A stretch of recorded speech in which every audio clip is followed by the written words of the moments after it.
جب انسان اللہ سے دعا کرتا ہے، حدیث میں آتا ہے نا، جب سورہ فاتحہ ہم پڑھتے ہیں تو اللہ باقاعدہ جواب دیتا ہے. جب انسان کہتا ہے کہ ایاک نعبد و ایاک نستعین، تو اللہ تعالیٰ فرشتوں سے کیا کہتا ہے کہ میرا بندہ ایکنالج کرتا ہے کہ میں دعائیں قبول کرتا ہوں، تو اللہ کہتا ہے چل پھر مانگ، کیا مانگ رہا ہے. تو اس کا مطلب کہ اللہ باقاعدہ جواب دیتا ہے. اسی طرح جب ایک بندہ اللہ کے سامنے اپنی بے بسی شو کرے گا، انما اشکو بسی و حزنی الی اللہ، حضرت یعقوب کے یہ الفاظ، یہ چھوٹے الفاظ نہیں ہیں کہ میں صرف اپنا غم اور دکھ کس کو سناتا ہوں؟ اللہ کو. میں اپنی شکایت کہاں کرتا ہوں؟ صرف اللہ کے ہاں. تو یہ بات اللہ کو اتنی پسند ہے کہ اس بندے کا اتنا کانفیڈنس ہے مجھ پہ کہ لوگوں کے پاس جا کے نہیں رو رہا، میرے پاس آ رہا ہے. یعنی اس بندے کا اتنا کانفیڈنس ہے مجھ پہ کہ میں اس کے مسئلے حل کر دوں گا. تو آپ سوچیں آپ اللہ تعالیٰ کی توحید کو کیسے جو ہے وہ اس پہ ایکٹ کر رہے ہیں. حدیث میں آتا ہے کہ جب بندہ دعا کے لیے ہاتھ اٹھاتا ہے، اللہ کے نبی صلی اللہ علیہ وسلم نے فرمایا یور لارڈ از شائے، تمہارا لارڈ شائے ہے. جب تم اس کے آگے دعا کے لیے ہاتھ اٹھاتے ہیں تو اللہ تعالیٰ شائے ہوتا ہے کہ میں اس کو ایمپٹی ہینڈ ریٹرن نہ کروں. سبحان اللہ، یہ اللہ تعالیٰ. ٹھیک ہے نا. تو لیکن بات یہ ہے کہ صرف اللہ،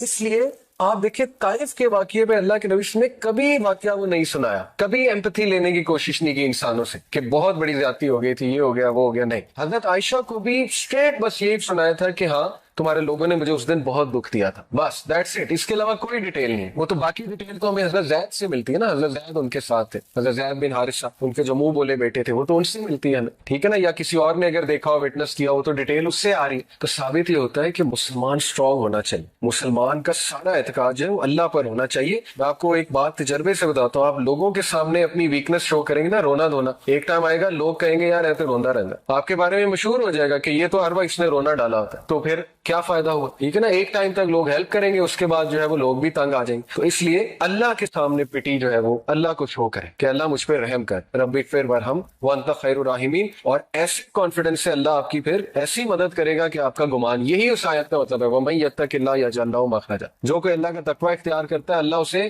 اس طرح سے نکالتا ہے اس مصیبت سے، اور ایسے ایسے سورسز سے دیتا ہے کہ اس کا گمان بھی نہیں جاتا. لیکن شرط کیا ہے کہ اللہ پہ کانفیڈنس، اس لیول کا کانفیڈنس کہ نہیں، میرا مسئلہ اللہ ہی حل کر سکتا ہے، میں نے اللہ سے ہی لینا ہے، میں اس کے علاوہ کوئی اور کچھ سوچ ہی نہیں سکتا. بچے کی طرح پیچھے پڑ جائے اللہ کا، جیسے چھوٹا بچہ اپنے ماں باپ کے پیچھے پڑ جاتا ہے نا کہ نہیں نہیں مجھے چاہیے مجھے چاہیے مجھے چاہیے. اللہ تعالیٰ بہت خوش ہوتا ہے. ٹھیک ہے. کیونکہ this shows your confidence on اللہ سبحانہ و تعالیٰ. This shows how much you rely on اللہ، how much you are confident on اللہ کہ اللہ تعالیٰ میرا رب ہے اور وہ ہر چیز دینے پہ، بے شک دینے پہ قادر ہے.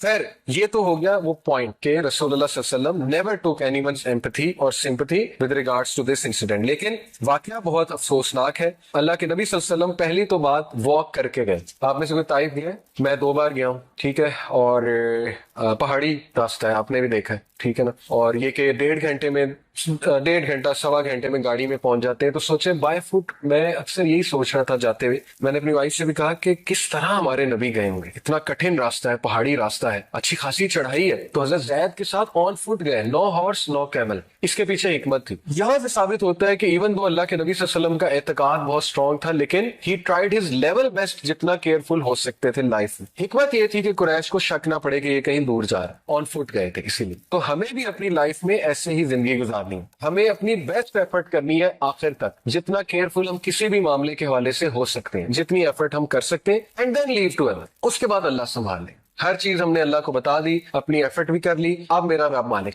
اب میرا رب جو ہے وہ میرے لیے جو فیصلہ کرے گا اس کو میں قبول بھی کروں گا، لیکن یہ کہ مدد طلب کرتا رہوں گا اپنے رب کی. ٹھیک ہے. تو وہ بائی فٹ گئے. اور وجہ کیا تھی طائف کو سلیکٹ کرنے کی؟ یہ 3-4 وجوہات جو ہے وہ بیان کی گئی. پہلی وجہ یہ تھی کہ کلوزسٹ سٹی تھی مکہ کے حوالے سے، مکہ کے سب سے قریب طائف تھی، اور یہ کہ ان کے درمیان کانسٹنٹ رائولری اور پیس ٹریٹیز ہوتی رہتی تھی ان 2 میجر سٹیز کے درمیان. دوسری وجہ یہ تھی کہ مکہ کے لوگ طائف کے لوگوں کو بہت اچھے سے فیملی بائی فیملی جانتے تھے. یہاں تک کہ روایات میں آتا ہے کہ ایک جو چیف تھا طائف کا، اس کی شادی جو ہے وہ نبی اکرم صلی اللہ علیہ وسلم کی ایک آنٹ کے ساتھ ہوئی تھی، ڈسٹنٹ آنٹ کے ساتھ، یعنی ایک رشتہ داری بھی تھی اللہ کے نبی صلی اللہ علیہ وسلم کی طائف کے علاقے میں جو چیف تھا اس کے حوالے سے. تو یہ واقعہ پیش آیا شوال کے مہینے میں، اور یہ وہی مہینہ ہے جب ابو طالب اور حضرت خدیجہ کی وفات ہوتی ہے. اور یہاں سے آپ اندازہ لگا لیں کہ اللہ کے نبی صلی اللہ علیہ وسلم